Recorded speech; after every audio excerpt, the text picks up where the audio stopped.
Nino usanga omuntu ng'ajja wano ng'ayogera ebyekyewusa kibagamba Joel Ssennyonyi ali above the law kubanga tali above the law. Omuntu lwaki omusango yaguggyeyo? Anti kati ekyo siki ani kati Junior ze kankubulye singa omuntu ajja wano nagamba no Junior onfunyisiza olubuto omwana nagamba muno onfunyisiza olubuto n'ogamba bannange nze oyo omuwala olubuto si lwange tugende ku DNA weegaana lubuto naye ng'okumwebakako wamwebakako. Joel Ssennyonyi tandagaana muntu yenna ateekayo musango gubuuka kasa nti naagwina. Lwaki yaguggyeyo? Anti kati wabe waaguzaayo abamanyi kye bayita whistleblowers. Yatugamba Dean Lubowa byayogera tebiriiyo n'amuloopa. Anti kati ye Lubowa saava atupuluvinge kubanga Joel we bamunyiga sente ezo n'azizza ne Dean Lubowa saava afunako 10% tajagala. Anti lwaki yaguggyeyo? Ekyo siki anti kati ekyo ekibuuzo tojja kukibuuza lwaki aguggyeyo kubanga yaguteekayo. Ndowooza mwategedde nti Uganda ne Kenya byawukana nga bye nali mbagamba nti Kenya ne Uganda byanjawulo. Ojja kugenda wano mu Uganda weekalakaasi oyinza okuba wekka. Era bannaffe ndowooza mwakitegedde nti people are not interested. Yes, Abannayuganda balina ebibaluma era ebituluma byo weebiri. Nange kennyini mu Uganda mulimu ebinnuma. Okitegeera ebituluma byo weebiri era bye twagala gavumenti eno ekyuseemu. Naye above all ogamba nti ogenda ku parliament nakyo era kyabo. Naye nga byo ebituluma weebiri era I'm not here to tell you nti Uganda buli kimu kirungi. Of course, like in all countries, amawanga gonna n'abali mu Europe, abali mu America inaba homeless akakadde kamu. Ne Kenya naye eriyo ebibaluma. Ne Tanzania. So, ebintu ebiruma abantu biri buli wamu by the way. Ne just tuba tugamba nti abali mu buyinza bakozesa obuyinza bwabwe obwabaweebwa abantu babeekubye batereeza. That's all. Ensonga zo weeziri era ziyinza okuba ntuufu naye ebyokwekalakaasa byo tebijja kukola. Ekyo nkikubuulira. There will be no strike here. Ekyo kyonna bibagamba ddera sagala biddamu. Ani ndowooza mwafunye ekifaananyi ekituufu. Abannayuganda Abannayuganda abambi balina ebizibu bingi. Tosobola kuggala dduuka lyo wiiki nga tokola. Baagala okwekalakaasa naye amaduuka banaalya ki? Amaduuka ga banka za looni ze zituwa ssente. Kaakati atoggalewo. Ojja genda okwesanga nga ate banno bo bakola. So ebintu bya strike ebyo kati amaduuka agamu gabadde maggale nga amalala gakola. Kati Uganda okwekalakaasa kuzibu. Kwa Abannayuganda bennyini bankwe. Omunnayuganda tasobola kukola kintu n'akiggusa because they are hypocrites. Nze nabiraba mu kwekalakaasa kw'abasuubuzi. Some shops were open. Kakati gw'oli eno mu Kampala weekalakaasa embalala tewali. In fact ebibuga ebisinga obungi ng'oggyeko Kampala businesses were normal. Unlike Kenya beekalakaasa in all cities. Eldoret beekalakaasa, Kisumu beekalakaasa, Nakuru beekalakaasa, Nairobi beekalakaasa, Mombasa ne beekalakaasa. In Uganda it can't happen. Akati n'olwekyo byebyo naye kafune wano kubateesa katono. Kusaba essaala ey'okwebaza Katonda. Mukama tujja mu maaso go olwa muganda waffe lwa taata waffe Mwami Tamale Mirundi. Webala okumuwonya, webala okumusumulula, webala okukola ebyekisa. Katonda bwe tusaba otuwulira. Oli Katonda wa Ibulayimu, wa Isaaka ne Yakobo. Gwe watuwa Mwami Tamale Mirundi. Tukwebaza olw'obulamu bwe. Eno live tutusobola kugikola ne tweyongerayo nga tutukwebaziza nti okyamuwadde obulamu. omuwadde omukisa nga tumulabako. Tukwebaza olwa famire ye, tukwebaza olwa bumu obuliwo, tukwebaza olwa abasawo, era tusaba quick recovery mu bulamu bwe. Mu linnya erya Yesu tusabye. Amiina. Ekyo kikulu nnyo. Ekyo kikulu. Yeah, so njagala kwebaza Katonda okulwa abantu mwenna abasamidde mu amitambala emirundi ababaddeyo abadde responsible abarespondinze Mukama bawo omukisa. Mwebala okujjukira nti ate nga waliwo ebimu ebiriwo nga Junior tobirinaako buyinza.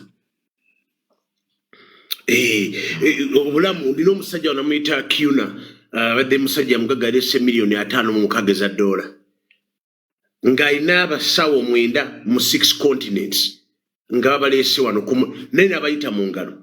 Katonda bw'akuwa obulamu, it's one of the things kyolina okutula wansi ogaye ndi Mukama weebala okumpa obulamu. Kakati ekyo kyenjogedde kyetusabye olunaku lwaleero Katonda atuwe omukisa nti muganda waffe taata waffe mukwano gw'abangi ate aveeyo mu ddwaliro ng'alina amaanyi agasobola okusa. Gwalabye kifaananyi ki? Nkwe political analysis gy'oyagala? Sebo kiri eri gwe nze am ready for anything kubanga guno omukutu nagukolera abantu. Kati ekisookera ddala nategedde nti Abannayuganda abamu baakoowa obuvuyo. Mu 2006 oba ojjukira nti twekalakaasa ku mabira. Nze nali omu ku bantu abaateekateeka ne Mwami Mbidde ndi twekalakaase. Naye abantu abali bavudde Makerere by that time ejjukira nti nali Makerere. Tugenda okutuuka Wandegeya nga poliisi etulina. Tugenda okutuuka ku YMCA nga abayaaye bayingiddemu. Tugenda okuyingira ekibuga ng'amasimu g'abantu gagenze. Bano basajja baalumba amaduuka. Okwekalakaasa mu Africa tekusobola kubeera successful kubanga waliwo ababi abakweteramu ne boonoona ekirungi n'ekigendererwa ky'abantu abategese okwekalakaasa. Kenya baakikoze bulungi kyabadde kituufu naye baagenze okumaliriza nga nabo bennyini bamaze okukisuula. Kati okwekalakaasa kuli luddawa. Kiri president kyagambye nti abantu bagende Kololo ndoza kyandibadde kisingako. Naye abantu okwekalakaasa nga bayingira mu kibuga ng'abantu balina enjala ng'abantu balina emitawaana ne bakifeesa abali ku kiseka bakifeesa abali mu kikuubo bakifeesi mandumando abali waggulu awo ku University Waswa campus ku SDA Church bajja kweyiwamu ojja kusanga ng'ekigendwa kimaze okufa. Ekyokubiri nti abantu abateekateesa okwekalakaasa kuno tikwabaddeko mutwe oba direction. Abantu bavuddeyo gye bavudde abakooye abawulira ku leediyo ku Nguzi abawulira ku Lugambo abawulira mu ki n'abajja ne bakwekalakaasaamu. Kati okwekalakaasa okwo tekulina value tekwabadde na value. Kyova olaba nti baakuta abantu 26 okwekalakaasa kw'eggwanga lyonna likikira abantu 26 26 of them. Gw'oyinza okukirowooza nti abantu kale tugende abantu 5 nabo tebaaweze. What does that send to you? Information jenjagala tutegeere. Ekyo kyembagamba nti bwe mukola analysis yammwe n'engeri y'okubanga muwagira ebintu ebimu sooka weebuuze lwaki abantu batula wansi mayumba gaabwe ne babatunuulira ne bagamba muleete obubizi bammwe mu busuula awo ate obubizi baleese butono baleese obubizi 3 bwokka. Naye bannange Junior obubizi nga buto nga busatu buba bwa 2,200 oba mitwalo 10,000 ate n'obubizi babadde butono. Enteekateeka ey'okwekalakaasa oyo gw'otunuulidde mugambe tumutumidde mugambe musumba akutumidde. Kati abantu bano tebaakoze. Naye nabuuziza poliisi nti poliisi obubizi bwalazeewa banoonyeza obubizi bwe baleese tebabulabako tebabuse tebaakoze eki poliisi babanja obubizi bwalazeewo obubizi bw'oku parliament bwasuddeko nga buliko ebirangirangi baabutaddewo obubizi obuto obwo mbunoonya n'abagaye bakomyewo obubizi bw'abendi poliisi muleete obubizi bw'abasajja.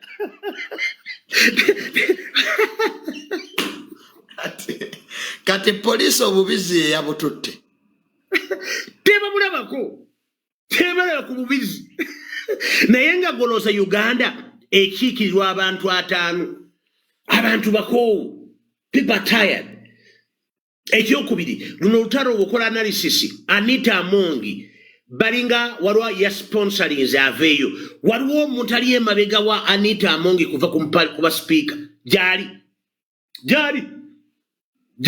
waliwo omuntu era Anita Amongi njagala katotandeko koleko analysis woyina ba advisor bo andi kati mukyatuwa sente katwande tuwulira Anita nti watera kubeera waliwo system eri within the system bajeya Anita Amongi ne deputy we bayingizeewo omulala eno si system ate y'opposition erebera system ya munda revolving inside the system obontegeera kati Anita Amongi alina okuzuukuka okumanya who is who ani amukuba ani akuba Anita ani anoonya Anita ani ayagala okumusuuza ani oyo agenda alaga ebifaananyi by'ennyumba ye ani oyo aleeta ebintu kakati ekyo kyonna kiri munda.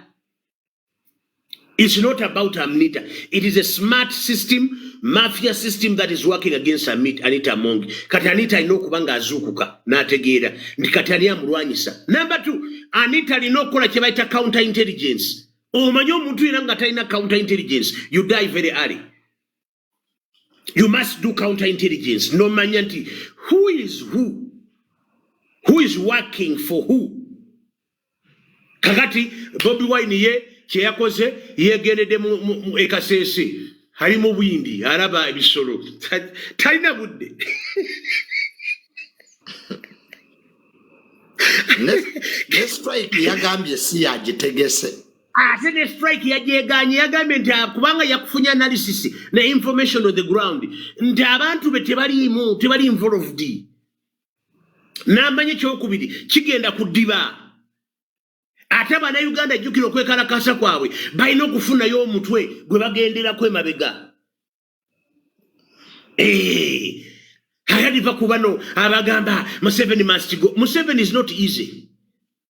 Museveni is not easy taking. Singa ebigambo bya mu internet kuno mwai muloza ndi Museveni asobola ogenda nga mwogera. Besigye will be the president kubanga Besigye ayogera. That was a distress. That was a flop.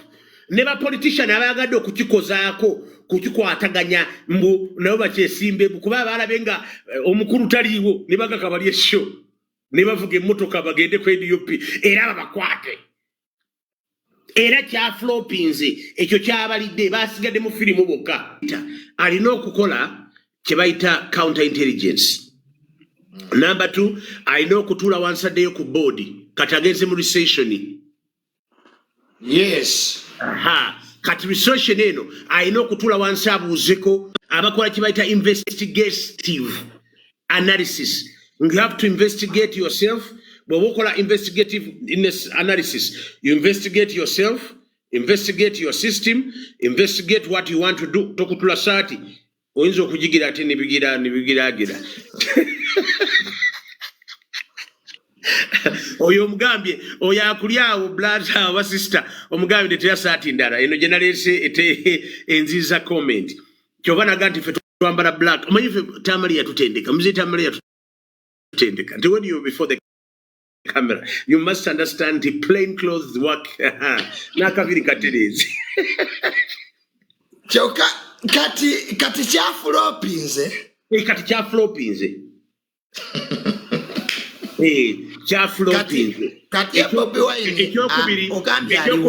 ekyokubiri nti yakifunyemu ye gavumenti kubanga Museveni kyayogera ku time eno ne Bobi Wine kyayogera wabula Bobi Wine yetawolereza wa 1.7 naye agamba enguzi weeri ebintu bino byawuli ayina gwawolereza gwakavalinze naye ate alina kyayogera nti enguzi nayo mbi nnyo tujirina kakati ebyo ogendo obikola when you go on doing that doing this ngokola ebyo ogendo omalizo ngotegedde nti what exactly what we are talking about. Ekyokusatu abantu junior baavu bagala kola sente ebindi okwekalakasa bakimanyi nti birina sente tebirina mulamu buli wabeerawo okwekalakasa mu kibuga wanga Bobi ayiseemu ekibuga kisigala nga tikirina sente bakiwulira mu nsawo. Kati abantu tubasobola okukimanya lwaki nti buli osiba olunaku lumu bweru tulwekwekalakasa ate ensi yatambudde there were few olaba bafubutuse tibabadde na coordinated wala bafubutuke n'ensambya wala bava ku parliamentary avenue waliwo omwajja nga yekalakasa n'alokwajjayo ekipande oyo naye kati aba opportunist bagala time bagala kulabirwako so kakati ekyo kyetulina okukola nga tulusomesa abantu the demonstration wogenda kuzikola banenge gye bazitegekamu baziwa obudde bakuba ebipande batambuza enjira eyo okay dictator wagisebo buganda nange kwoli junior okula musako na musene ku pasita naye kyanaku nnyo nti pasita ebigambo ebimu byayogedde bineewunyisiza naye sinzira kwewunya kubanga bigambo bye ekisooka waagamba nti nno abantu mu kwekalakaasa mbuno okwekalakaasa kwa Uganda abantu babba ebintu njagala pasita mbuliyo okwekalakaasa kumuka kuba okwali Amerika kakuba okwaliwa abantu gye bataakola violence wantu wonna ambuulireyo wamu kubanga pasita yo already gyali eyo ku Black Lives Matter ebyatuukawo wabimanya ne bagaana okujjayo amagye for the first time America yagala ereeta amagye bagaana okujja mpozi nga pasita tali informed. Secondly kankubuulire buli kintu kyonna ekibeerawo abantu babeera n'ekiruubirirwa ekibeerawo mu kyayagala otuukiriza. Ekisooka bannayuganda bayagadde ensonga eno egende ku palamenti ne nze mbawa credit olw'ensonga nti baasikoowali nze waliwo era mu palamenti walayo ne ba MP abamu abakyogeddeko ensonga abagyogeddeko eyebeera plus. Second njagala kubuuza pasita kale oba okwekalakaasa kwabadde kutya oba kutya ye kunguza agwawa good pastor kwa yasobola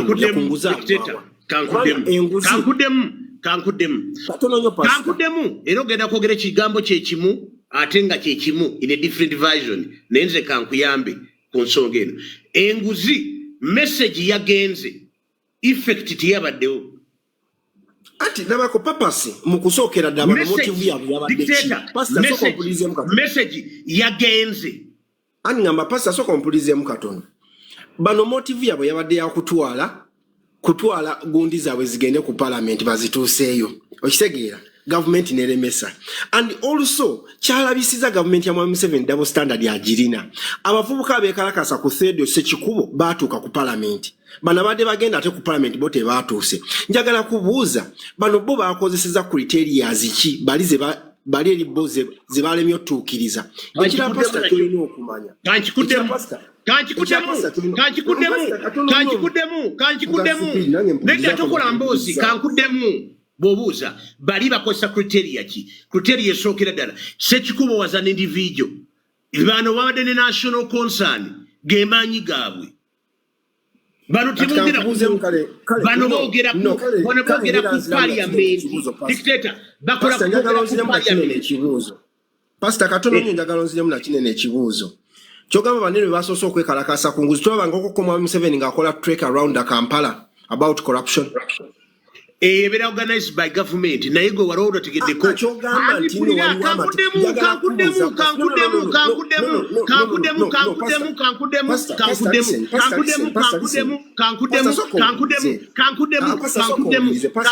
nange mpuliriza bombuuza nange mpuliriza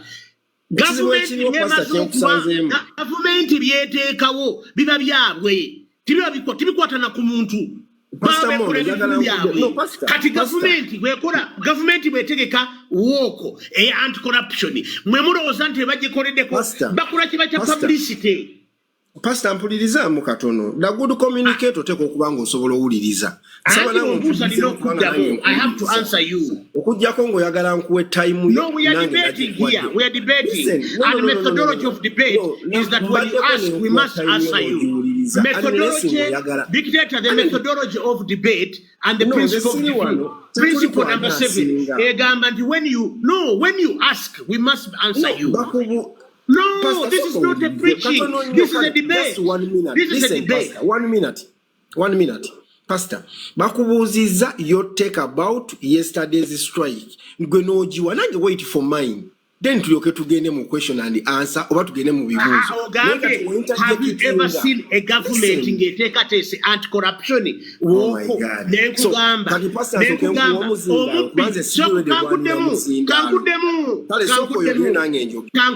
Kankuddemu.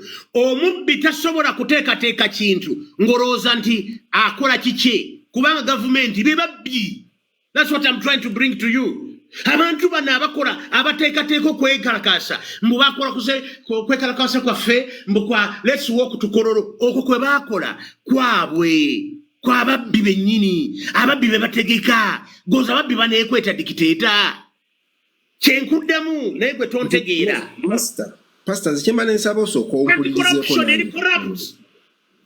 kati pastor nze kyemba nsaagala tulwanire omuzindalo kuno kuliko abantu bangi abatuulya bajja tulabanga abataliimu nsa twewulirize tukole debate ennungi like when it's my time give my time when it's your time I'll give you your time when you ask I'll answer you when you talk I'll keep quiet okay kati sigenda okay kati ngenda kuwanza side view yange good byabaddewo yesterday don't interject also mute kubanga nango weda mutinga like tukoleka debate akama I don't have any issue je ni debate principle number 7 when you ask I must answer you no Anti oyino okujjamu nga bakuyise tojja buzi no when you ask we are two of us here when you ask I must answer you nze kati ngenda kuwa view yange sigenda kubuuza kibuuzo that's why I'm telling you tobuuza anti no don't directing how I'm supposed to like to when give you my ask view about the rules of dictator seven just give your views okay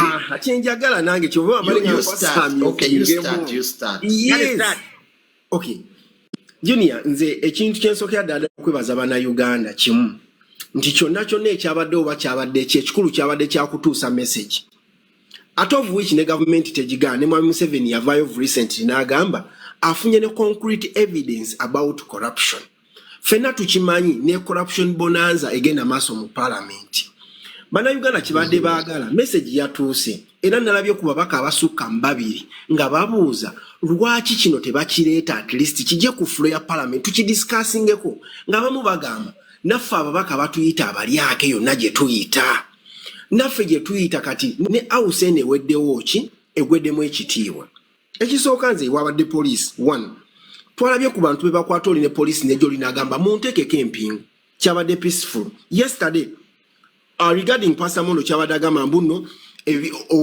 okwekalakasa ekubaamu kujja mu violence simanyi bakola ki jo walabye abantu nga beewaayo na bulungi linagamba nze munsibe nga abantu bajja na bipande nga abantu bajja bayina message baagala okutuusa ze kyenjagala tukkiriziganye mu ffenna tugaane oba batukkiriziganye waliwo ekikyamu ekyagala oba waliwo ekikyamu ekyetaaga osooka okuba nga tutereera izo bo bagaana tudde parliament ya Uganda ya losing value walabye ne drama gwe bazanya tudde tuli akutte embiza zitutte eno simanyi Senyonyi yali 1.7 Senyonyi waba yali 1.7 nga waliwo ne evidence ekisooka eba corruption Senyonyi is not above the law ekyokubiri gwe whistleblower we naavaayo n'ogamba nti kati ono gundi yali asente bw'omuwaabira mu mateeka ga Uganda in fact olina ofuna ne 10% kwezo sente singa oyo gwoba ogamba aziziza yazirya lwaki bano bonna oluvuvumo olutambulira eno bino byonna babikola babimanyi just bagezaako ku diverting from discussing the real issues kino mukirabanga ekyokusaaga waliwo ekibadde e Bangladesh mwakirabye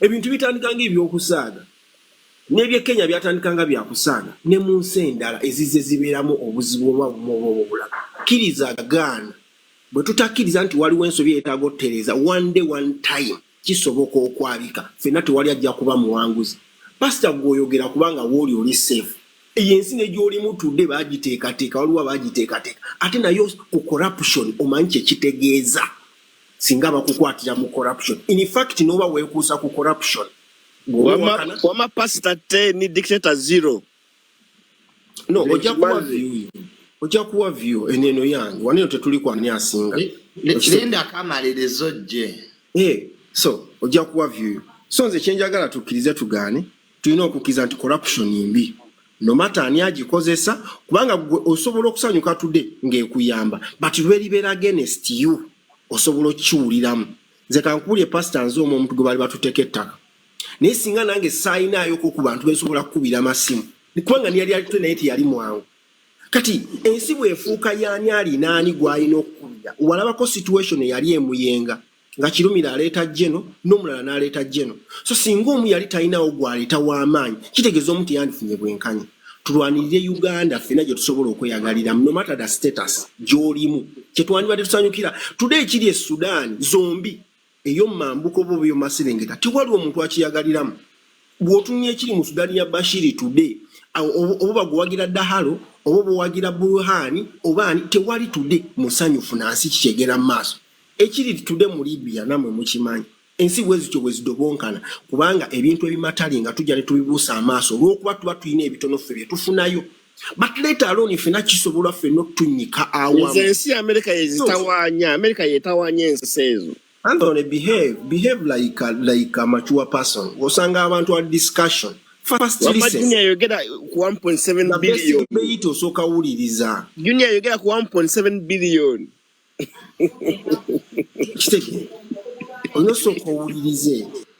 Wama weyongereyo. So, nze ekintu kye ngamba abantu kye balina okumanya nga tetutunuulidde kala nga tetutunuulidde tribe nga tetutunuulidde oba religion osobola okumpa omukisa nga tetutunuulidde oba religion tulina okusooka okuvumira ate gwe pastor tudde gwe omuyandibadde afronti nga kino ekintu kubanga ne Bible tewali wekkiririza muki waliwo n'amateeka agafu gwe pastor ogamanyi nakugambye saagala nguzi dictator. Did you understand that?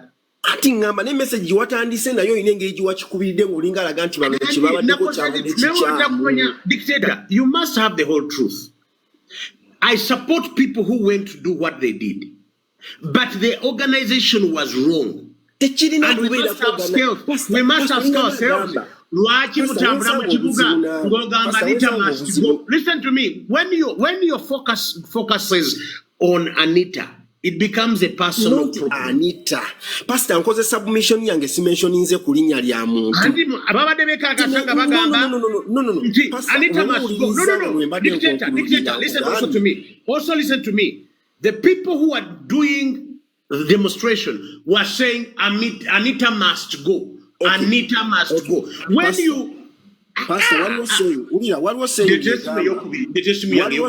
I want to play for you a video. What was saying, Gamba? Those who seek equity, you're supposed to come with a clean hand. Njagala kubuza. Anita Among is clean or not? She's an individual. Listen, She's an individual. No, dictator, no. Dictator, you have been talking for 5 minutes. Allow me to talk. And pin you down. One of the things, no. Let me give you the truth. Let me give you the truth. Dictator, can you please also mute yourself? When you personalize a national issue to an individual, you have lost already the goal of your target. Our problem is not Anita. Our problem is not even Joel Senyonyi. It's the whole country. There is injustice happening to our people in Uganda. There are people who cannot stand. There are people who are in prison. They don't know why they are in prison. And I'm telling you the truth. There is justice that needs to be done. And I'm telling you, 1.7 million is very little to what we are losing into corruption. I believe that corruption must go. Nze nimukolimira corruption n'abamulya. Era kino kye njagala okugamba abantu. Junior, soko nteeke mu kinene. Nina kye njagala okukola wano. Nkikole. Recording so it can be on. Kuvanze nataddewo dda ennaku 7. I've put 70 days of praying for people who have corruption, who are corrupt mu government yene ya Uganda. Abantu abo Machala mwenjagala kubasaba n'obwegendereza. Omwami wo bajja nga ali corrupt. Twebaka naye mu buliri. Genda mu ddiiro. Bw'obanga mu butuufu ng'oli eyo ng'olaba bbaawo akola ebintu ebiri corrupt ng'aleese emmere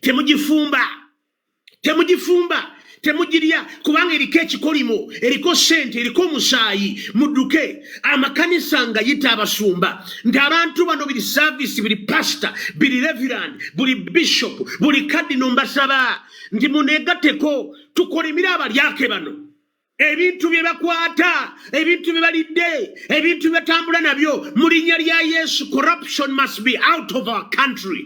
baleme okubisulamu wabanga bazimbye amayumba tebagasulamu abaana baabwe bagenda ku ssomero ku corrupt money abaana baabwe baleme okuba n'amagezi eyo Saara mugisindike essaawa 9 gwa kiro era nze Saara nagikutte nategedde nti waliwo Katonda ajjukira waliwo Katonda awulira Saara waliwo Katonda awulira okusaba erino kyensaba Uganda's problem is corruption, and in the name of the living God, that corruption will go. That corruption will go. Mukolimire amakanisa muvewo munamu mumunokubera corrupt because we have churches which are corrupt. Name mutu de munguzi. Babaletera bimu bya 10 bya nguzi. Babaletera biwebayo bya nguzi. Muduke muve mu kugenda muve mu kintu ekyo muduke leave. Namwe abakiriza bali eyo. Borabanga pastor wali corrupt nawe muduke.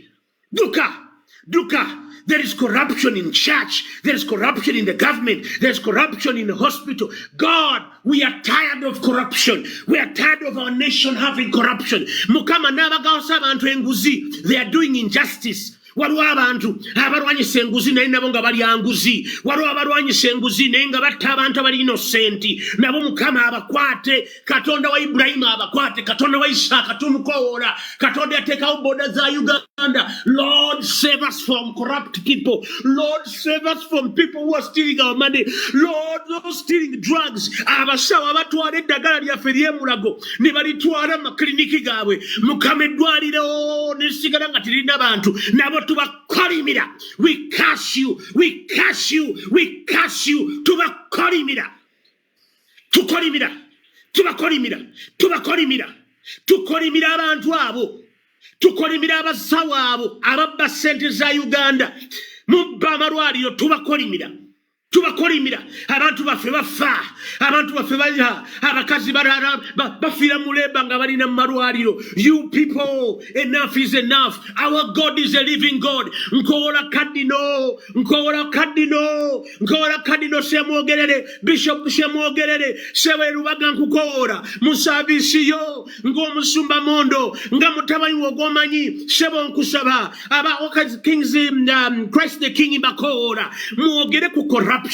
Mugomulime corruption. Abakyala mbasaba mu makaga mwe namwe omukaba mwami wajja naye nga ali corrupt naye mugobe goba mugambe emmere tutugenda kugirya abasajja balina ebibuto abatambula batudde mu motoka zaffe za gavumenti naye nga Mukama bali esente zaffe. Oh God, tukusabye abantu abakwate ku ngona abatwala eddwaliro amalagala mu malwaliro gaffe ne bagatwala mu private clinics ezo sente temujja kuzirya mujja kufiira mu makubo tubakuba tubasaasaanya omuzimu gwa corruption tugusaasaanya mu linnya lya Yesu. Maze okusaba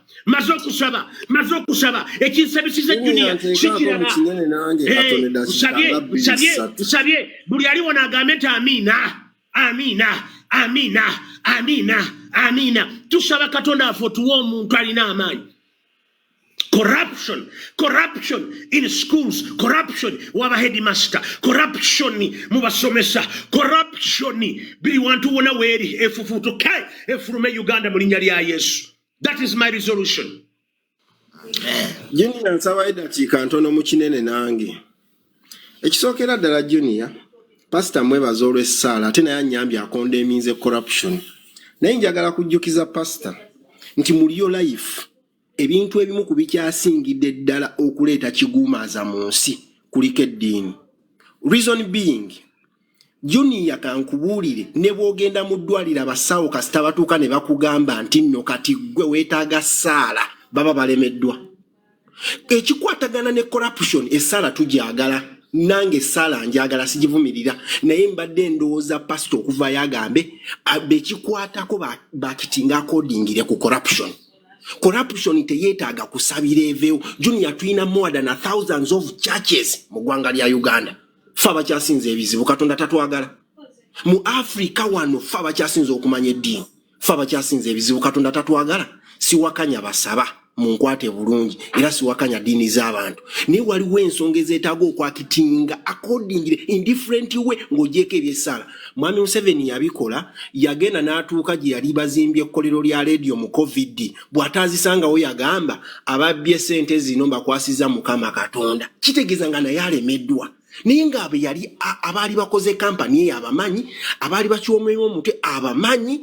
Muŋŋambe y'ensi emu nja kukkiriza nange empabulwe ensi emu nti abantu baasaba busabi corruption n'evaawo. Ekyo ngenda kulinda abantu bajje bampabule. Mbasaba busabi eddiini simbi temunkwata bubi. Naye waliwo ensonga ezimu ogambe bakugambe. Pastor Kamaleyo wemyutinzeemu obuuziza mu statement zo tobuuza naye bw'oba obuuziza tukuddamu. It's a rule of engagement. It's a rule of engagement. Rwanda 1997 bakola January 13th bakola kye bayita national prayer. N'ebintu bye beeyama nga bakute Bible nga bali kibagabaga bagamba we want corrupt zero government, and they have lived by it, and every time the president campaigns talks about corruption. Pastor Kagame bw'aba alwanyisa corruption ayita ddiini ne zijja ne zisaba okulwanyisa corruption ye. Gamba obweyamu bwe baakola era obweyamu obwo ne bugenderako amateeka mpulira kwali kusaba na bweyamu. And it was organized by Intelligence Council. And I'm telling you this because you need it. You need an answer, and I've given you an answer. Okay,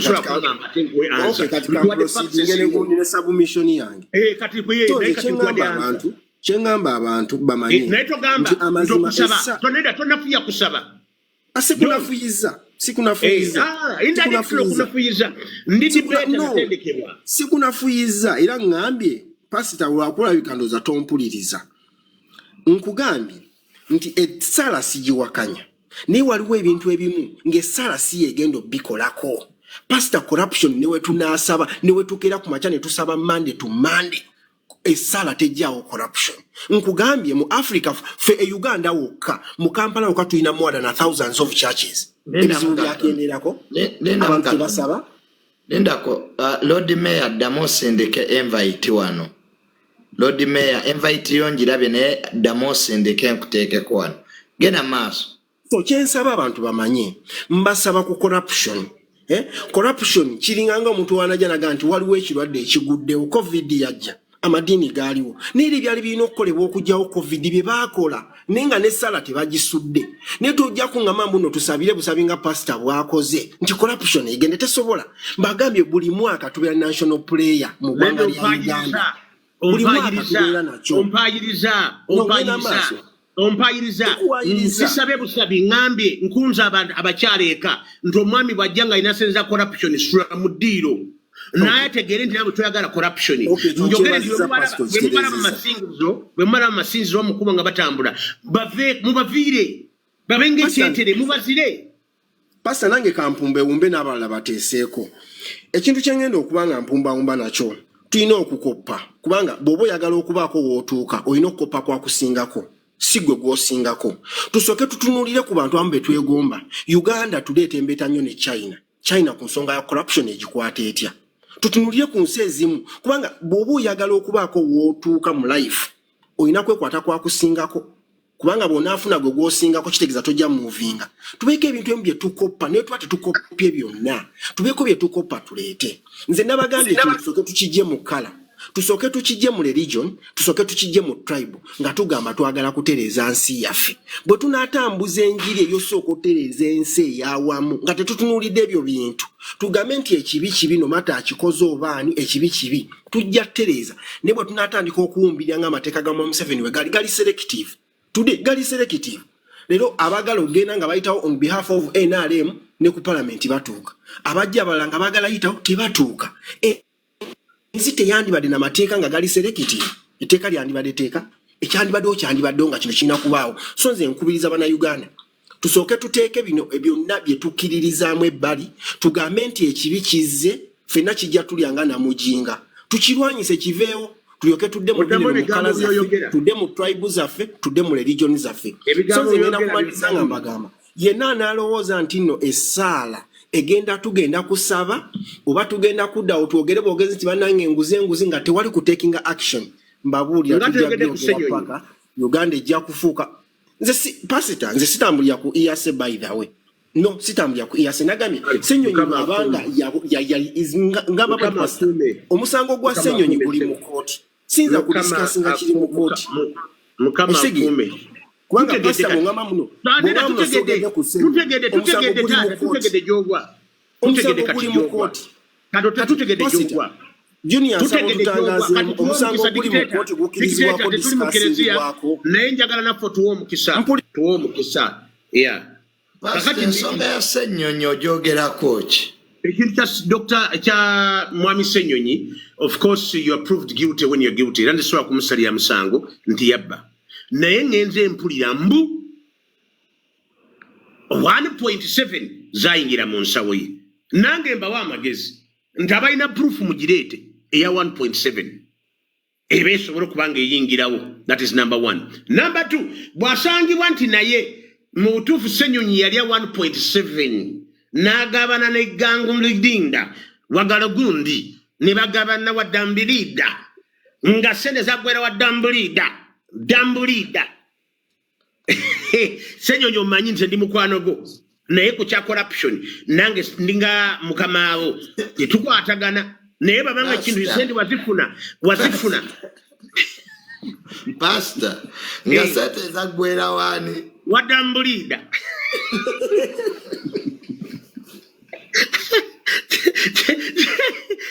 kubanga sebo Dambulida tayogera Dambulida ibigamba kabambe bwabimira nenga yali mu Dambulida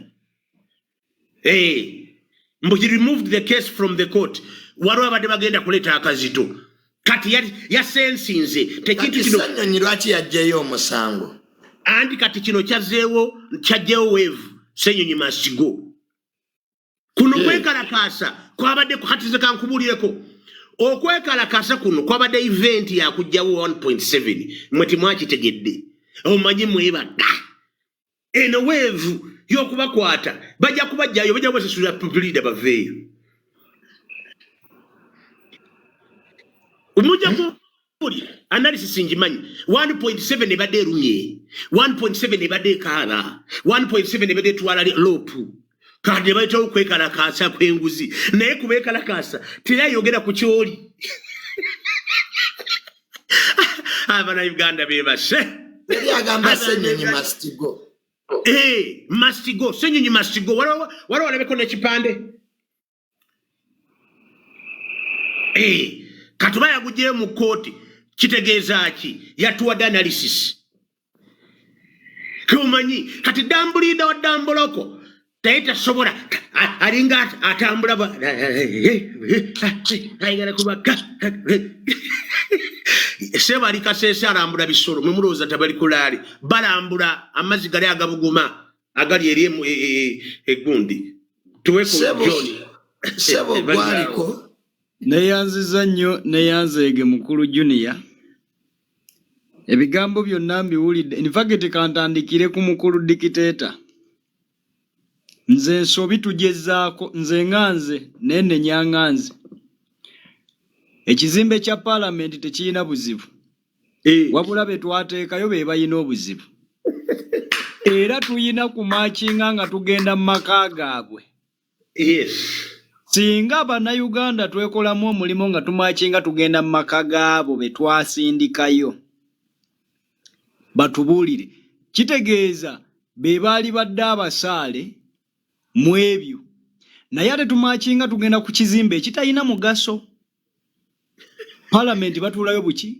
butuuzi naye ate ffe betwasindikayo be batufuukidde ekizibu kubanga Mukama yatukuba ekibonerezo ne tusindikayo abaavu omuntu avudde mu kanso ng'afuna emitwalo 8 afuna obukadde 2 tumusindise mu parliament afuna miliyoni 2 mu mmeka kati nalaba nga ate bwakwata akawumbi nze mukulu Junior amazima mukulu Mondo enewe sigana esaala tuzeetaaga naye obudde buno tulina kutekinga action nga tutuula mu maka gaabo era nze naalibadde nsupportinga munansonyiwa naye naalibadde nsupportinga ab'ennakawa In fact sinabokka wabula mbadde nsaba mukulu ddiini Lubowa atuweere ddala obujulizi abuteekewaawo tumulage tundi tutambula tugende tumanje essente zaffe. Nze naye ngende ku kizimbe kye kiri ekyanja nfuneko kaaluumu nange obwavu bunnuma.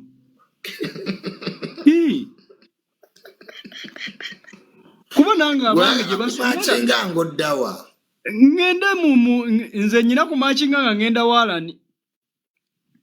Alani yasirika tanyega. Junior gwe omuwulira anyega. Wamuwuliddeko nga Alani yadde mu kamera ayogera ku corruption. Njogera ku Alani Sewanyana. Wamuwuliddeko Katengo. Teboogera naye tuleete ebintu bye biri mu makindye tamale tobimanyize mbikuwe. Ebibye ebiri mu makindye byakoze. Bireke tobyogerera wano. Nange oyo bwino muyina sinaaga zonna zonna ezivudde mu mipiira. Kati ekintu kya Ssennyonyi kyo kyogerako ki? Ekyo ky'omusango olwedde walabe gye gwawunzikidde kitegeeza bw'abajja eyo automatically akawumbi kaffe n'obukadde 7 yazikubye ku mutwe. Ate saagala nzire ebbali amazima mukulu Mondo byayogedde tetulabyeko kubakutte bipande nga balaajanira Ssennyonyi nti akomyewo obukadde akawumbi kamu n'obukadde 7. Never. Bali kwanita. Bali sponsored. Automatically ekyo kyeragirawo mu lwatu. Nze nasoma kibaita political analysis and political twajeewo byonna amazima Junior tubadde mu kibuga nga tutunulira beekalakaasa akawumbi n'obukadde 7 twabivuddeko dda. Nze kankoya analysis lopu bwe yafunye pressure ng'esusse ku social media ng'eri converted eri abantu babadde balina okuteekawo embeera. Katono nnyo mukulu Mondo simanyi bwalabye press conference gye baafulumizza. Atojogerako nyina omukulu gwe nalabye ng'alumemba. Ngono byayogera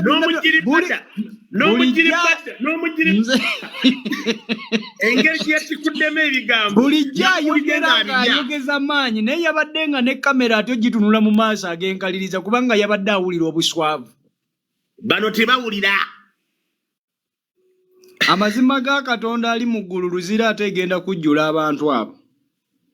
Era nze mukulu Junior mwe mutusinga ku maanyi. Ate osobola n'otuula n'eddiini Lubowa mugambe aleeta obujulizi ffe tumwekubire mu mbuga z'amateeka bino bye babuzaabuza abantu tebiina mulamwa. Tuzaagala kiruddu nnamba eryawo eri mu maka g'omuntu omu. Tuzaagala kale ketwebazize uyu gwaliko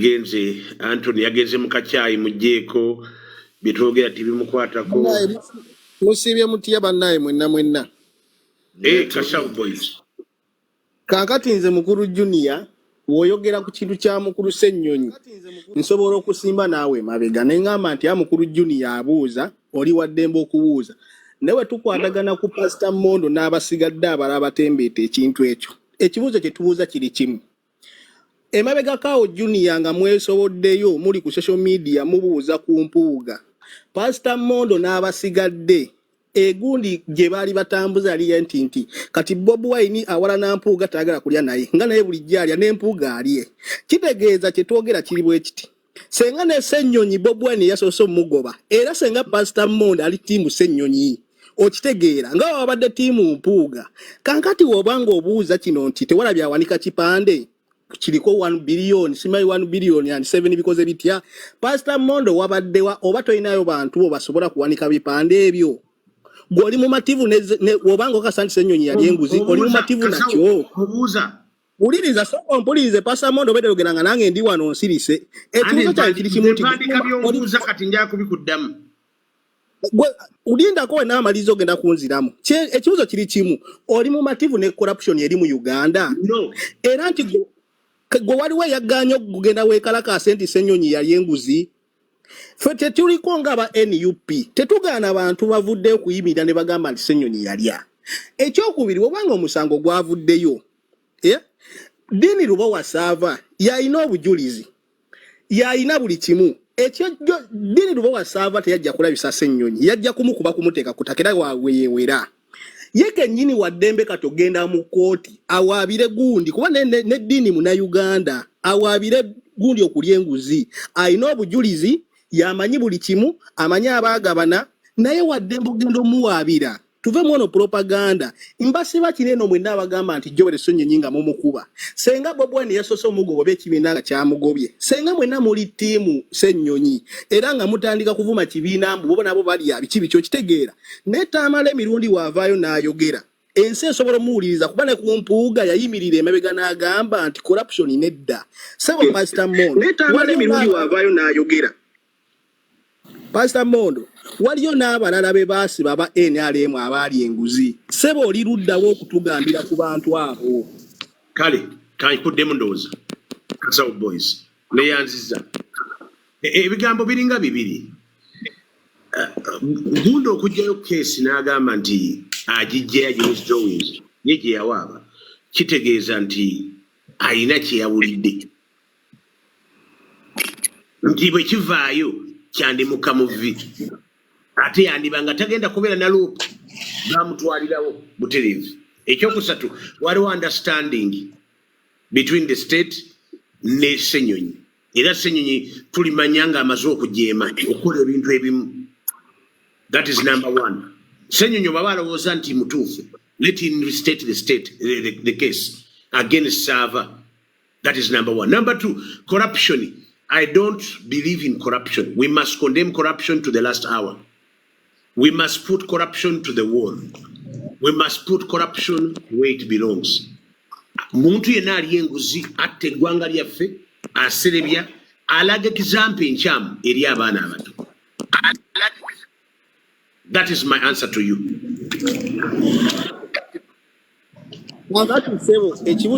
Thank you. Bana munzikirize nange mpendo oza yange niyanze nnyo kumpa omukisa nange nteese mbebaza nnyo owedda kwendi mpuliriza era mwebali nnyo okugaba platform eno kuba tetulina walala kyenza byogerera naye mazima ddala ng'abantu abamanyi eggwanga lino entambula gye zitambulamu n'ebintu byonna engeri gye bize bikolebwamu igwe nga Pastor Mondo njagala nkwebulize kuba oli muntu mukulu oli iconic person tukulabirako olina nakubeera good example amazima matuufu muli temufuna mukuswala nga mugezaako kubuzaabuza bannayuganda naye nga mumanya amazima kiki kyotamanyi kiki kyemutalabye ku mpuuga mwalaba engeri process yonna gye yalimu bamuyita ne mu kakiiko akatuula ku komiti y'abanuupu ne bamugamba sentaso azizzeeyo ye nga tebinaba kufuluma mu mawulire n'agaana ebintu byonna nebikola process by process ne bajja bayita olukiiko era n'atajja waliwe babagirako n'abamasimu ne bannamawulire ne batabakkiriza process by process ekibinja ne kifuluma nga ky'abantu banna abalya ssente akawumbi kamu ne miliyoni 7 era ne zibalibwa nga mpuuga ye yalya ssente nnyingi okusinga ate ab'NRM ng'olwedde ne muzibe we bakimunyonyola asobola okitegeera nti gundi mpuuga baamukozesa bamweyambise nti singa information ye eba eriikinze nga nupu siye gifulumiza bajagamba nti mulaba nti already opposition yali nyingi kati mwe mwali muwereza opposition kati temulaba olwokuba nti teyamanya kazanyako olwokuba nti ke kazanya kaze kakolebwa ke kayawula UPC ke kayawula FDC ne batandika nobeera simanyi ne Katonga simanyi ne biki ne babeera ne bibinja bibiri ke kawude DP ne batandika mbu ate mawe ye minister atali mu government jalwanyisa ate mbu ye head ye president wa DP. Let me just answer this. Mutuyambe buyambi tuogere junior nkimanyi oli muntu oyine endowooza entuufu nze nkumanyi mbadde nga nkugoberera wadde olumu okyerokola jokes naye twagala tuleme kubuza abantu ekintu kyonna ekireetedde obuzibu Joel Ssenyonyi mukimanyi nga tuvudde mu kwewuddisa ne bannayuganda nti twagala nnyo tambulira mu kigaali ate tulina n'omuze gwa sympathy nti abamu bakwatibwa ekisa ne balekerera ekituufu mwene eggwanga gye livudde ne gye ligenda muliraba nti liri mukubbira mpola libula wabula nfe tetugaana ne woba oyagala NRM mukitegeera ne oba oyagala NRM jagale ne bwolaba ekibi tokizibira kyovola bagamba nti negoza dda kubira engoma nozina nti mubaamu omuzadde mubaamu omwana ng'osobola olaba omuzadde ng'ayonoona n'omuwabula si kuba nti muzadde wo muyisizaamu amaaso si kuba nti muzadde wo tokyamwagala si kuba nti laavu eyo efudde wabula olaba akubuza amazima ga Katonda mugulu mwenna abawagira NRM ebibi byayo mubirabira ddala wabula mutandise bibikira amazima nga tuvudde ku kusudia n'okujubisa ekirya Uganda kati kuba gwafuuka muze no kubanga social media kati buli omu ateesa nga tafuddeeyo waliwo oyo omwami aze n'ayogera mbu tumanyi bana abakulu gye basula lwaki tetumakinga gye basula lwaki Sebo gwalina omuzindaalo. Mwebale nnyo Junior, webale nnyo kumpa akakisa kano. Nze ndi wano e Canada. Nenze kyendaba bana Uganda ekyenguzi kati kifuuse ekintu bana Uganda kye balina okulwanirira nga bo. Bwe kiba nti Joel Ssenyonyi yali akawumbi n'obukadde 7 era n'ebintu ebimwogerwako nga bituufu nga Dini Lubowa Sava alina obujulizi obumala kituufu Abannayuganda bo bennyini basobola okukwata omusango gwo ne bagutwala mu kkooti. Joel Ssenyonyi n'ajja mu maaso ga kkooti ne yeewozaako n'obujulizi Dini Lubowa Sava bw'alina omusango bwe gumukka mu vvi nga lwekiddako abeera akimanyi. Bannayuganda bamanye nti abantu abo bulijjo babadde bakozesanga chance ya sympathy okubeera abo we bali n'okwenywerezaawo naye nga mu butuufu ebintu bye bakola tebirumirirwangako muntu wa wansi nga bwe bakyogera. Kuba kati bw'oba ogamba nti gw'olumirirwa omuntu wa wansi okwata otya ssente ezo n'ozirya wekka omuntu omu ate n'ovaayo n'olaga abantu nti ffe tulumirirwa abantu abanyigirizibwa. Gwatanyigirizibwa oyinza otya okulumirirwa omuntu anyigirizibwa? Ne naawe biki byoteesa naawe? Ate biki byenteesa bitya? Tuli banyiivu tebikwatagana. Kati gweyogera ebikwatagana. Jini wamaze envaako. Junior.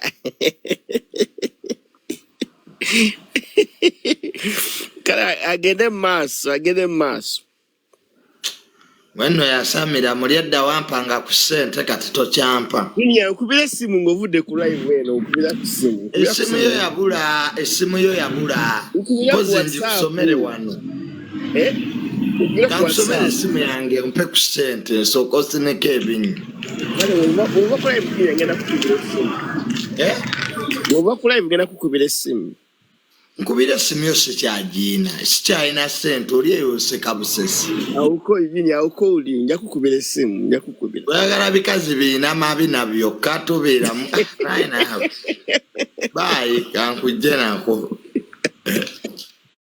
Byokka. Essimu kyo kyambulako. Gundi ani awo asigaddewo gwe petroli ala factesa.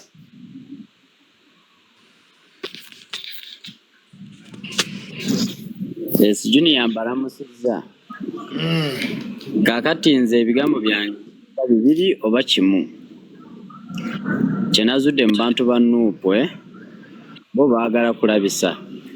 Kati Joel Ssenyonyi tebaagala mwogerako. Nze ngenze naye omusajja waabwe yalya n'empuuga bamuli bubi.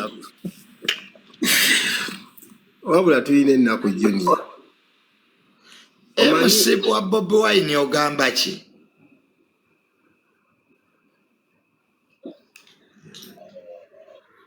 Gwe MC Junior wangi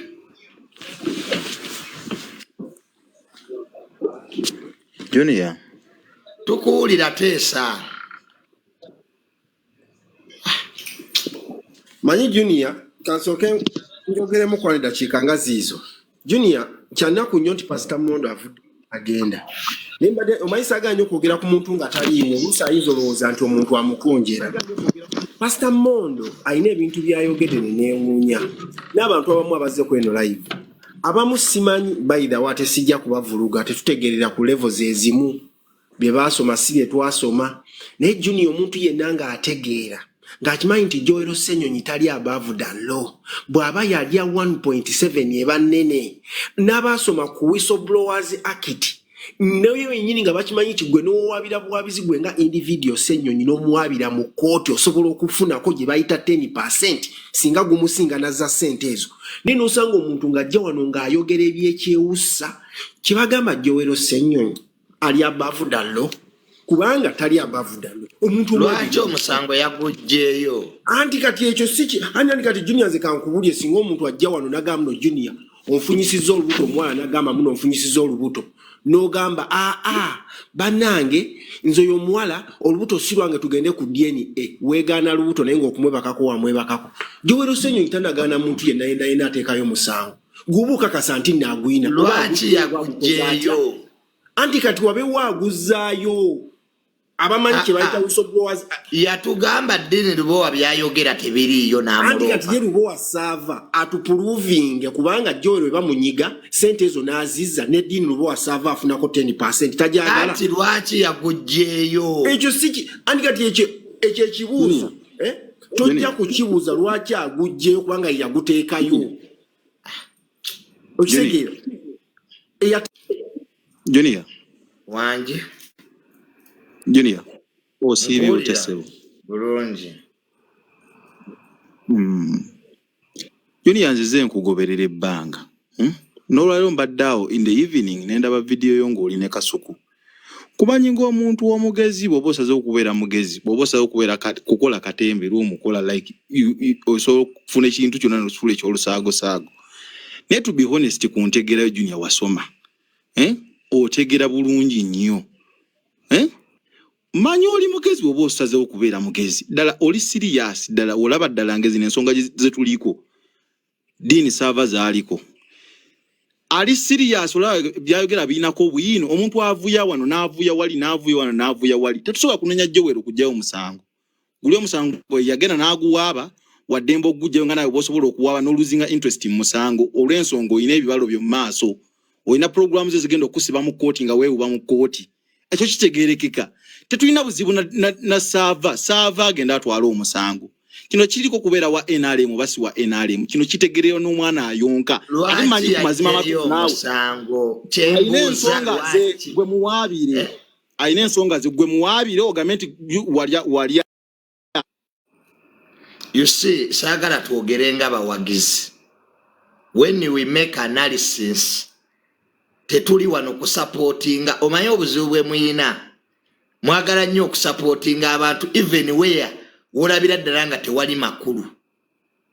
Why did he remove the case? Omuntu aveeri n'agamba atya nti walya 1.7 neyeewaana n'okwewaana n'omutwala mu kooti ate n'ogujjayo. Why did he remove the case? Lwaki yaguggyeyo? Bwe bibanga bifute biriyo bamuwaayiriza. Why? Kitwagala okumanya. Temutusiriwaza. Omanyi mwe baana mwe mulooza buli omu musiru. Don't meander around. Why did he remove the case? Don't beat around the bush. Sibanya omuntu amuwabire omulala amuwabire please. Tuli ku Dini Lubowa versus Ssenyonyi on 1.7 kati totudivertinga. Lwaki yaguggyeyo? Webiba bifu si bituufu propaganda bwe mutwe wano twali tuvuma mpuuga ne tuvuma mpuuga wano mwenna mwavuma mpuuga. Lwaki ku Ssenyonyi kibalemeredde? Do not offer selective justice.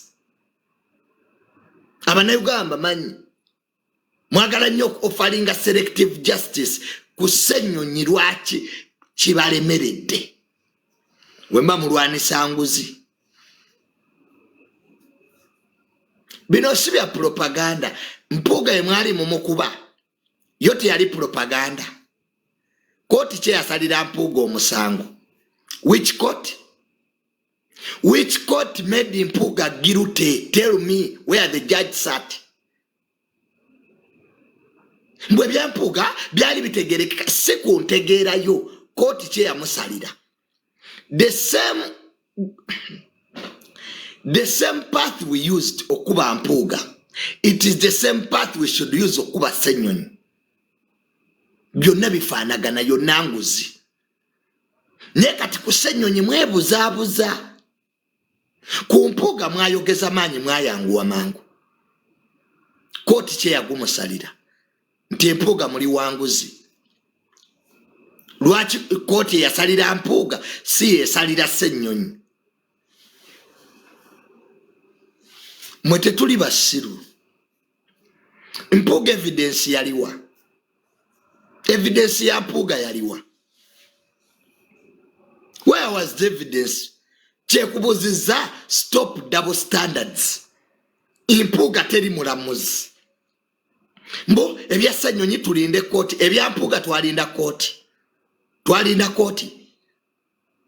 Did we wait for court on Mpuuga's 500 million? Kati lwaki ebya Ssenyonyi tulinda kooti? Double standards. And you cannot be a leader ngozanya double standards. Chovola aba President 7 tasobola nguzi.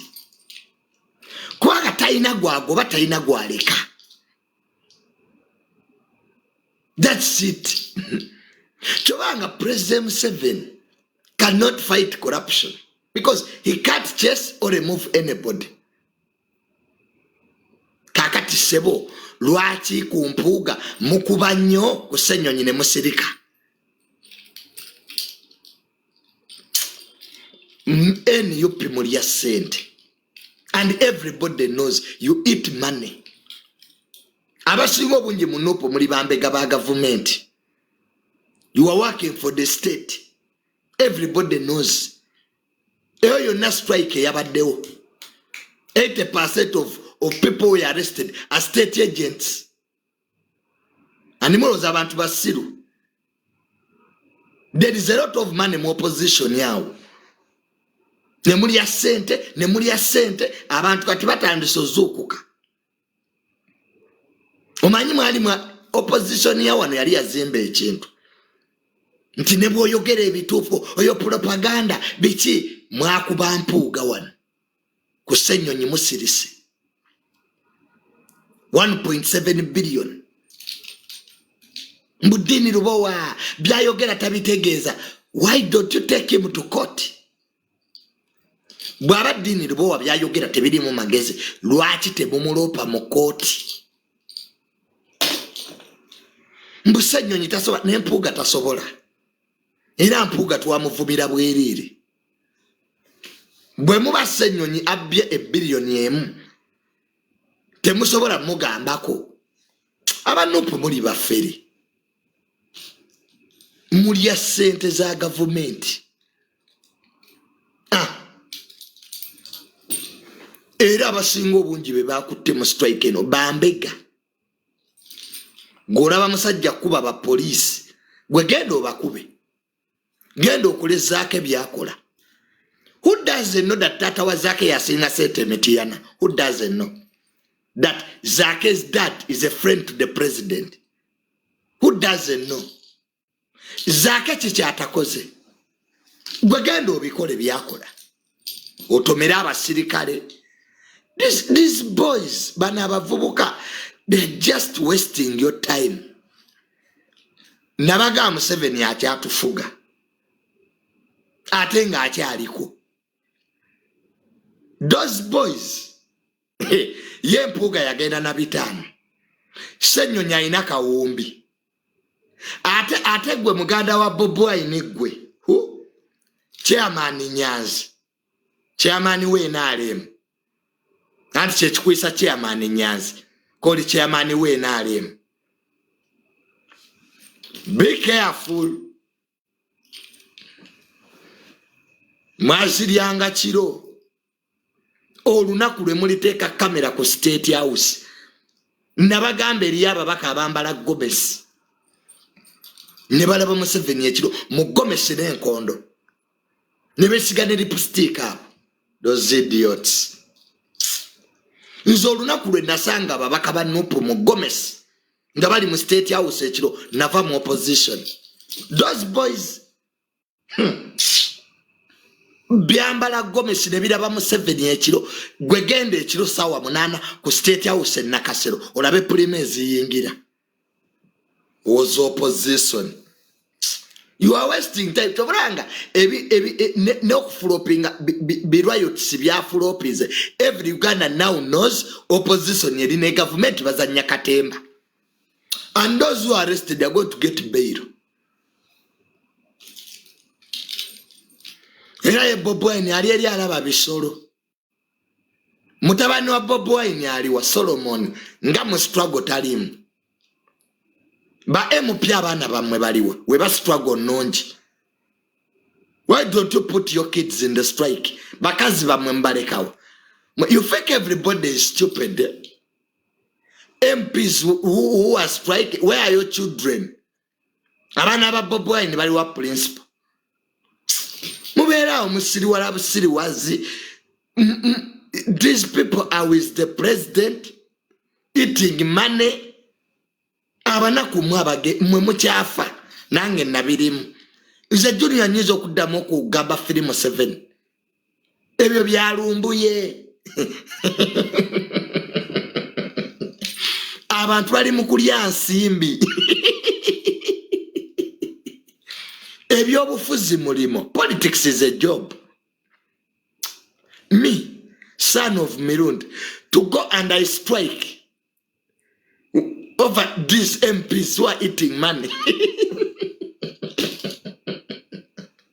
Owobusiru nabuli munembo vamu.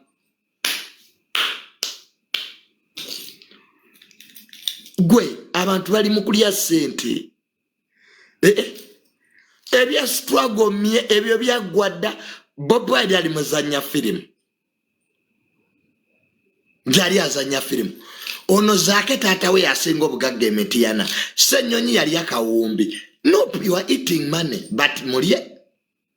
Nange ndya zange. Omanyize sina buzibu. Zebaize sina na buzibu na nope kulya sente. I'm also eating my money.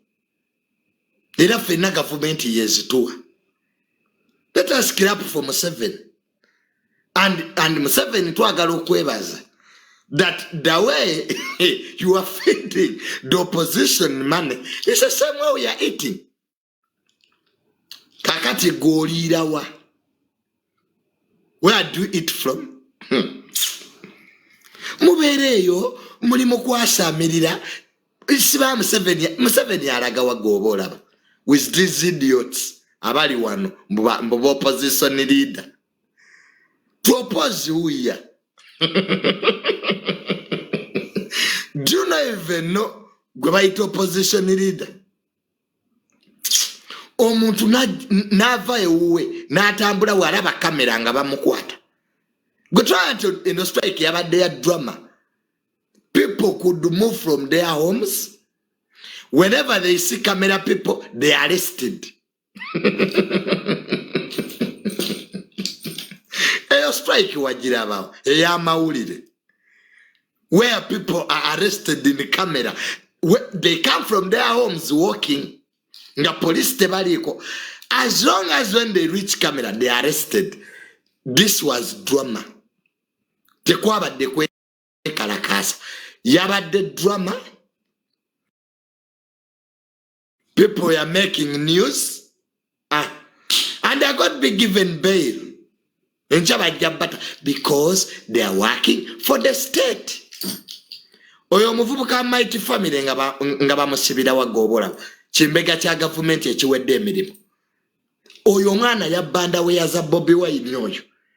bamutuma abengo eza Bobi Wine bamuloge mu Kalulu. Didn't I tell you that Sami is a state agent? Oyo Sami mu Kalulu bampangisize nyumba ekyanja. That boy. Waliwo n'ekimbege ekirala, this idiot. Kino kikasala kyerubaga. Ekiteekako obukofiira bwe baagaana. Ekyakwasanga bakanyama ba Bobi Wine. Yanjo ekyo kikansala ekyo. Who is that? Ono kansala werubaga. Kyali ekyo kimbega. Ekyakwasanga ba bodyguard ba Bobi Wine. Kyerabidde. Si mubiru. There is that guy. Kyani ekyo kinene bwe kiti. So please. Mwe kati yegundi yakomawa onombego omulala ani ono webusoga ona yakole ekibiina ani ono yali mbega yakole ekibiina Bijirwa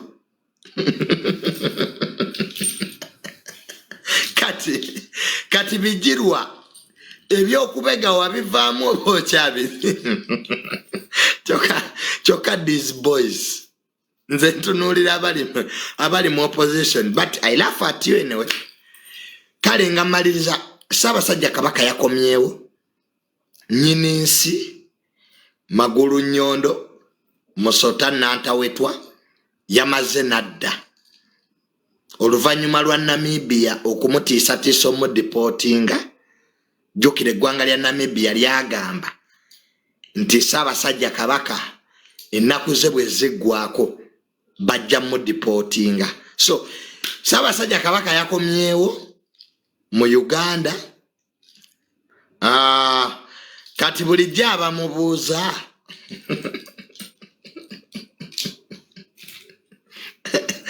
abafiri Kabaka mwakomye Lumbuye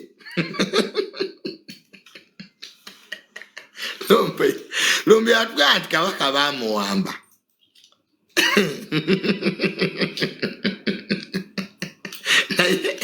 Naye Uganda eno kati bulijjo ababanja Kabaka muli ludda wa? Kati yalabise oba nayo yabadde AI. Nemwe abasiru beeyongedde. Ekizibu kya Uganda kati abasiru beeyongedde. Kati mwamulabye bulijjo abanoonya Kabaka. Tikyalumbuye yatugaba bamuwamba. Mbwera Museveni mbu yawamba Kabaka.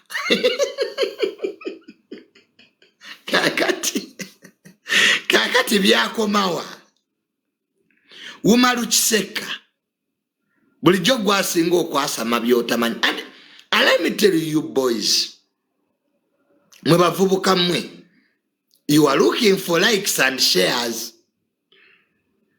Bulijjo mutugamba nti Kabaka bamuwamba. Era mbu eriwo olukwe lw'okutta Kabaka kati luliwa. Kati Ssaabasajja Kabaka yakomyewo ate gye banaamutira. That's why I don't follow those boys.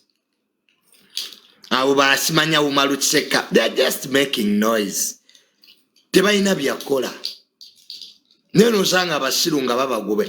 Kati gwe Umaru Kiseka oli South Africa ovuga Uber. Nena wina kulaba ngolega akatweko. Ssaabasajja bamuwambewa. Kale omulundi omulala mukozese ku bwongo bwammwe. Otherwise bw'otakozesa bwongo bwo abasiru bajja bukozesa. Naye nga kisajja ekyo kyerumbuye kiyaayi. Banne Lumbuye oli muyaayi. Ayina baakadaama baawo bamukkiririza. Yes teacher. Yes teacher. Teacher Lumbuye ebya Kabaka byakomyewa. Lumbuye oli kisajja kisirusiru. ofumba agaboozi nze lumbu y'olunaku lwe agamba bakadama baga. So alien skin bande bamukubidde e Dubai. Naye mwe baana mu abe Dubai mweddeko baana mmwe. Omuntu azze kuyimba omuleetako ebizibu byo. Bw'oba oliro oyagala kuba muyimbi lwaki tolinnya ennyonyi n'ojja n'omukubira wano? Abaana b'e Dubai mweddeko. Mulina obuyisayisa ekisooka muli banaku. There's nothing you are doing in Dubai ekiri sensible. Some of you muli banaku. Oli mu ggwanga ly'Abawarabu weewaŋŋamiza oleeta obuyisa kati okuba alien skin e Dubai ngaani munaku gwe. Ensi we bebalemereddemu ewo obutwa. Ne omuyimbi azze kuyimba omuteekedde mu parking omukube. Which type of nonsense is this? Mwakulirawa. If you have problems ng'olina obuzibu n'omuyimbi linnyo jjo omukubire wano e Uganda.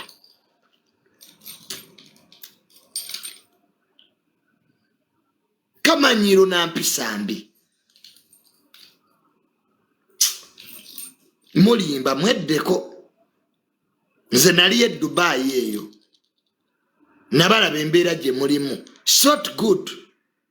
Why don't you leave people to work? Omuntu azze kola business ye. Ate omukuba kati alien skin okuba waaki. Musajja wattu alien tabba bantu. Kiseera kyattu kya alien skin kyebeerera mu byakyo. Why don't you let people be? I find us if you want to fight somebody, jangwa ne Uganda omukube. Omaloddeyo. Natusula omuyimbi azeyimba. Omutegedde mu eri bamulinze ku stage gw'omutegedde mu parking omukube. Baana mmwe, you boys, tetagane tuteeka aba SFC. We get SFC people tubawe engoye za bulijjo bagende Dubai bano batege okuba omuyimbi babakube. Those boys should be by no bakubire Dubai awo mu parking emboko zennyini SFC. Let us get SFC to go with these musicians bakuba abaana abo. Those boys need canes. Just imboko. And then you come back. That's what we can do. Get SFC people. They be in private uniform to beat up those boys. Abana bali in Dubai. About that they have a relationship with the king of Dubai. Abdullah Aziz. Amuli in Dubai mwewangamiza. Ne kabaka afuga Dubai tabamanyi. Ne you have made the islands. Ngaba nabali mu America e Boston. Abakola lito Uganda. As if Biden knows them. Muli mu America, muli Boston, mukoze lito Uganda. Does the American government know mwabali e Boston? Nti mwawamba wakatundu awo. Ne mukatuma lito Uganda. Tugendeko tubigambe gundi immigration department ya America. Turabo bakina abasanyusa.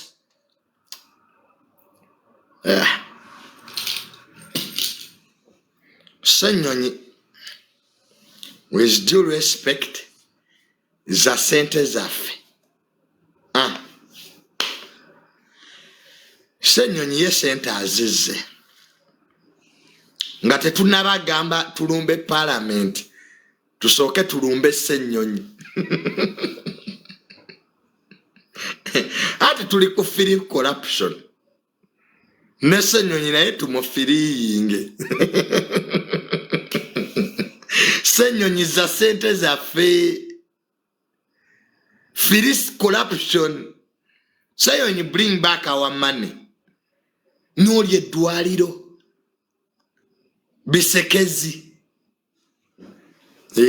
bisekezi Firise Ennyonyi ababadde mwekalakaasa mugende ewa Ssennyonyi atuwe ssente zaffe deni mudde Ssennyonyi Firi Corruption kale my dad atandise okutereera taata wange leero we buzibidde ng'embeera ekyuseemu atandise okutereera era nebaza nnyo mwenna bakwano baffe baganda baffe abatulambuddeko ekisubi awo ku ddwaliro leero Honorable Balamu abaddeyo n'abalala so but temweraliikira my dad will be okay abadde mu ICU for the last 3 days intensive care unit era nebaza abasawo b'ekisubi bambi mwebale kujjanjaba muzeeyi kitegeera muzeeyi tukyamwagala nebaza bonna bakwano bange abambeereddewo mu mbeera eno enzibu ebadde enzibu nga planned kid I'm not used kugenda malwaliro biki but life is like that so please ababukedde negasajjamu agabukedde leero nsomye bukedde wa leero nga mugamba nti mbu my dad mbu ekyamuleetedde obuzibu Waragi bambi ababukedde nkimanyi mwagatunda mawulire gammwe naye please stop it. Don't write about my dad like that. It's not good by the way. I don't want people try to tatango so muandika konga mulamu. But when he's sick, toyinza kuandika bintu bwebityo mbu akendeze Waragi. Bukedde people ababukedde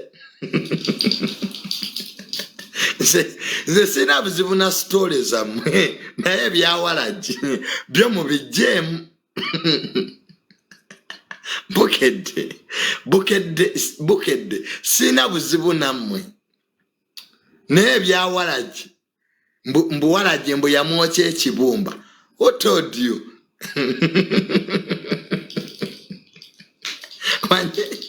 Ebisajja bya bukedde byo bimanyira byagambye mbu tatange mbu ekyamulwaziza mbu Waragi mbu yamwokya ekibumba. Which Waragi is that really? Ba ababukedde naye kaawone. Nze nsaba ekintu kimu daddy awone. Ababukedde mujja mugwako buli story gyemuwa.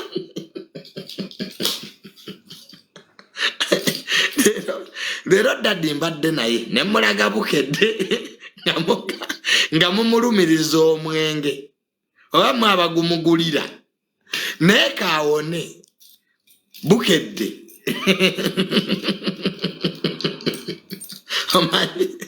Omanyi my dad and bukedde tebakwatagana. Kati nze ababukedde sibalinaako buzibu muwandiike nange sebo ne munteekamu n'ababukedde mbu mutabani we Junior. I don't have any problem with quoting me n'ebintu bya Waragi mu bijjemu. When my dad comes back bukedde mujja mubuulira Waragi waje yamwokyera ekibumba. Ate agasajja ga bukedde ago galumiriza. Nsomye story n'okuseka n'enseka byagambye mbu wa famire omu mbu yalumiriza mbu mirundi mbu bw'ataave ku Waragi naye bukedde mweddeko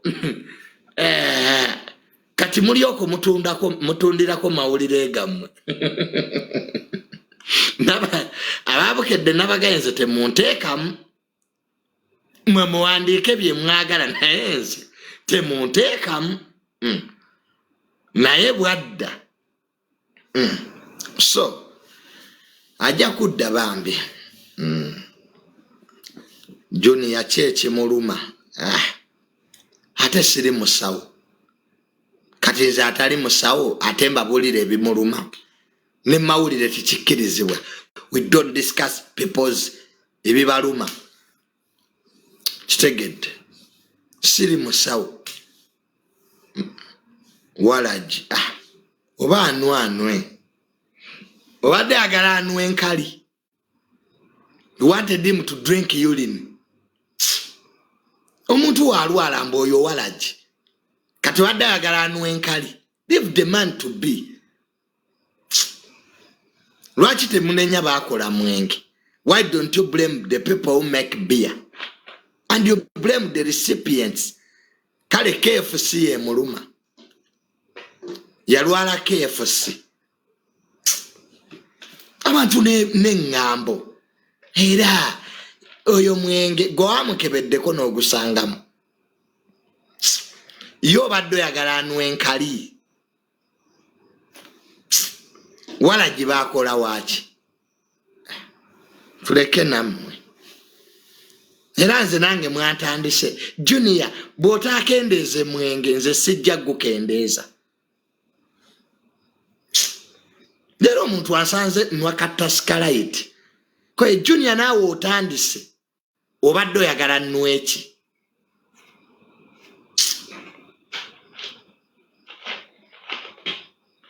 lwaki kampani tezirekerawo okukola omwenge if beer is bad tunweki